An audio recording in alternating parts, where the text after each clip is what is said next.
Hello po. Meron pong ginawa sa e-bike ko para hindi masyadong mainit dito sa loob.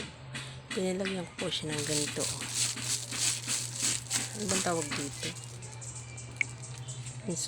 Ano bang tawag dito? Insulation ba yun? Ayan, pinalagyan ko siya para hindi masyadong mainit. Pagkatapos po, bumili ako sa Lazada ng ito, trapal. Ayan, at saka po edge protector.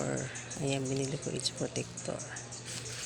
Ito po, malaki po ito eh. Dinoble ko pa siya.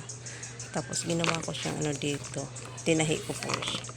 Tapos pagkatahi ko po siya, bago ko nilagay yung edge protector. Iyan po yung ginamit ko na pang ipit. Ayan po, inipit ko po siya dyan. Inipit ko po itong trapal dito. Ayan, ganyan. Kasi po, minsan sa init sa kaulan, kasi nandito lang to sa labas ng kalsada. Init sa kaulan, lumulutong po siya. Lumulutong yung yung bubong. Ayan po. Ayan po yan.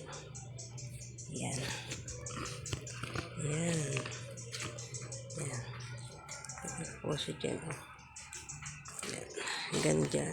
Paikot po yan.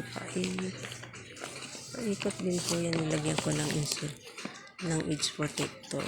Yung edge protector. Para po pag humangin, hindi po siya liparin. Kaya kailangan mayroong ganyan. May edge protector. Yan. Yan siya.